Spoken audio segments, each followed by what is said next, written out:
What do Falcons do? We rise up. Welcome to Rise Up Reactions, show we talk all things Falcons, NFL, Georgia sports, and in general, the sports news of the day. I'm your host, Dr. Lee Denning, the Golden Hard Doc, and a lifelong sports fan coming back to you today. A little bit more time has sunk in since we signed Kirk Cousins. NFL free agency officially began yesterday afternoon, so all of these contracts that have been coming out in the first few days of the tampering period are finalizing at this time. You've had a few big moves. Calvin Ridley affected us in a big way, going to the Titans.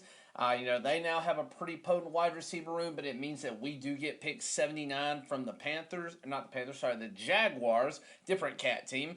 And again, we've got Kirk Cousins and Darnell Mooney coming in. Did we overpay for Darnell Mooney? Maybe just a little bit for what he actually is, but again, not a terrible signing, and it's a 2-year deal with a third year potentially on top of it. If you look at the guaranteed money, we did need a wide receiver too, and we know that he can play that role. But let's talk about Kirk Cousins for just a minute here. He had his first presser with the team last night after signing his contract. I really liked what I heard.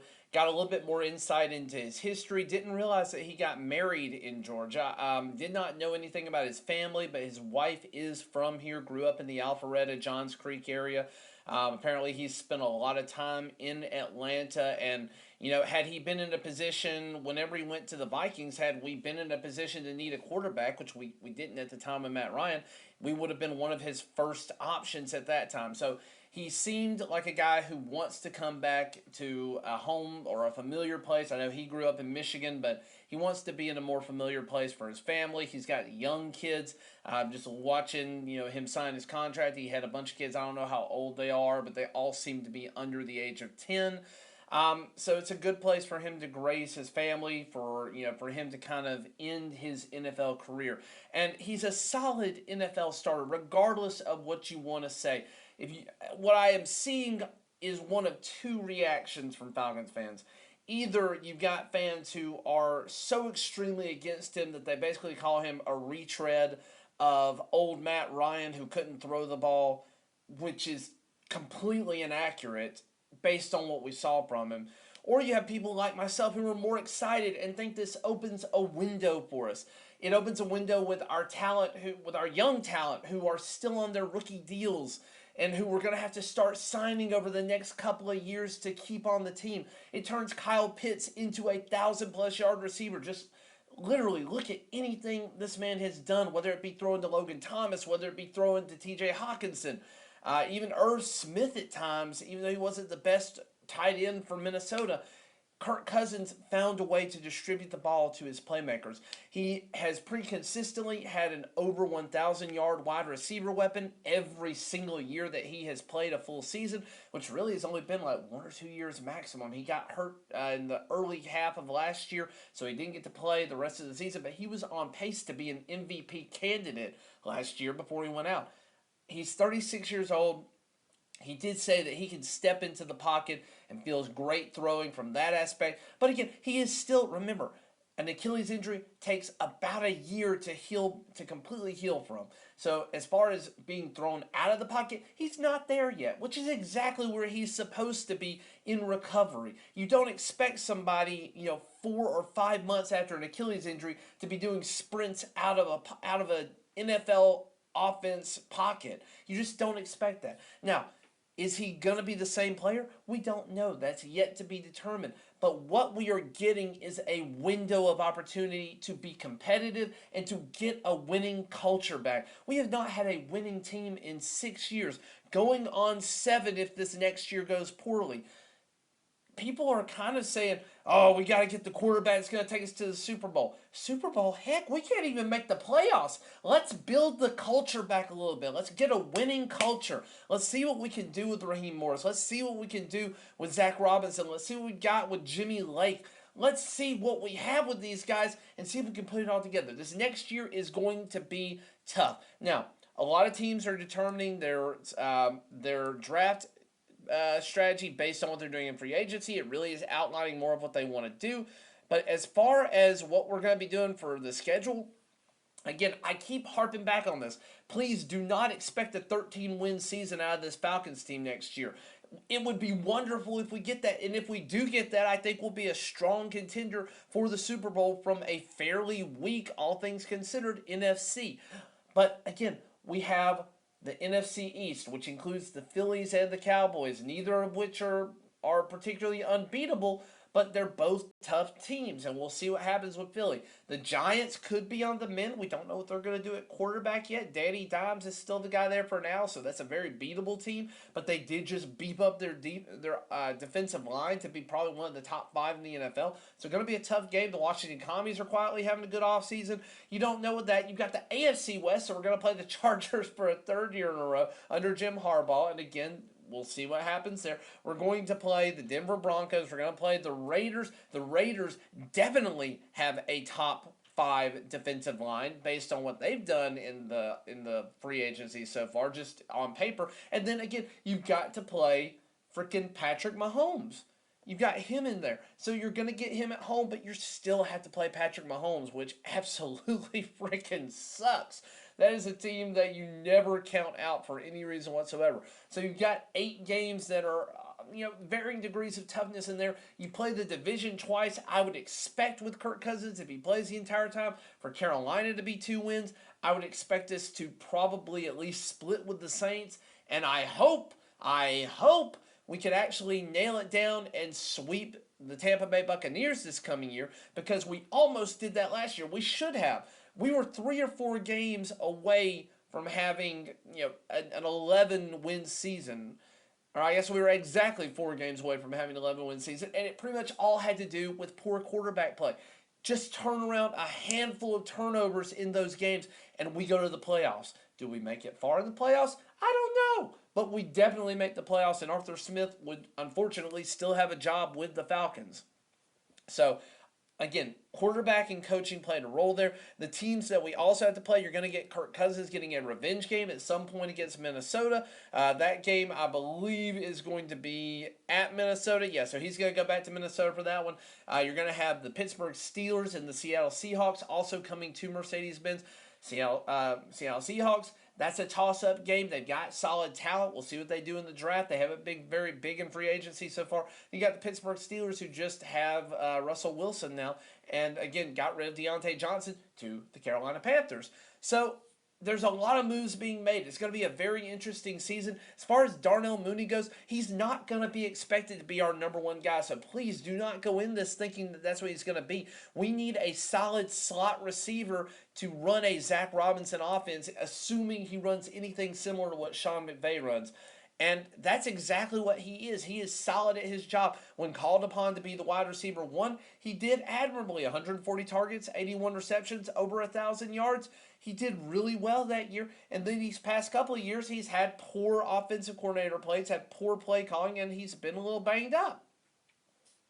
Played 12 games in 2022 and played 14 games in 2023. Altogether, he had just a little over 120 catches between the 2 seasons. And honestly, we're not asking him to have 100 receptions in our, or actually, sorry, I should say targets.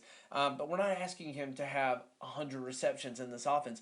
We're asking him to have 50 to 60 catches from the slot, and let Drake London have the near 100 catch season. Let Kyle Pitts have a close to 100 catch season. Let Bijan Robinson and Tyler Algier take pressure off of him. You're going to no longer see stacked boxes against Bijan Robinson, because guess what? You got to account for Kirk Cousins hitting somebody deep. We get to see if Drake London can actually be the big-bodied X receiver that we drafted him to be. He's not going to be some dink and dunk guy that Arthur Smith had turned him into. He's not going to have to go over the middle a ton like Arthur Smith did in his offense. We're going to be throwing to the outside. We're going to be running different routes. And again, I'm excited for the run game that we have with Kirk Cousins. I'm excited with Bijan Robinson now getting to run something similar to like we saw with the Rams last year, where I don't even remember the guy's name because he came out of nowhere. But I remember they had a no-name running back, undrafted free agent, ends up blowing up last year. It'll come back to me probably towards the end of the video because he was an amazing player. It was his first year really being something, and he was kind of a surprise. I just can't think of his name right now. But anyways, that offense turned an unnotable running back into a top 5 running back. We'll see what happens with Bijan, but I do predict that with Kirk Cousins, you are going to get a wide receiver 1, top 12 wide receiver out of Drake London, Kyle Pitts. I'm going to go ahead and mark it on your calendar. This is my bold prediction. I don't think he's going to be better than Kelsey next year, but I think that he is going to be the tight end 2.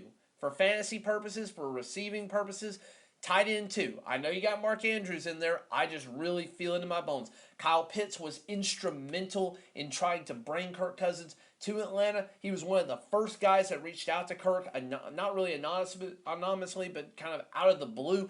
Kirk talked about that in his presser last night. I think they are going to have a special connection. You've got Darnell Mooney, who's going to be in the mix there. And again, Tyler Algier and Bijan Robinson. Bijan Robinson will have a 1,000-plus yard season on the ground, not combined. He will have it on the ground next year as long as he doesn't get hurt. Mark my words. Again, there's some offensive line play components that go in there. But again, I am bonkers excited for this offense. I believe that we have the pieces in place to potentially win now. Now, again, are we going to win a Super Bowl out of this move? Probably not. If we're being really honest, probably not. But only one team every single year can win the Super Bowl. We need to get back to playoffs. We have been sub 500 for years. We've not had a winning season. We need to get back the mojo that we have lost. We need to turn the culture around. We need to bring fans back into the stadium. We need to host a playoff game in this beautiful stadium that we've never done it for. And Kirk, if he plays, if he's healthy, he brings that immediate talent, that immediate top 10, top 12 quarterback talent to the stadium, and he gives us a shot.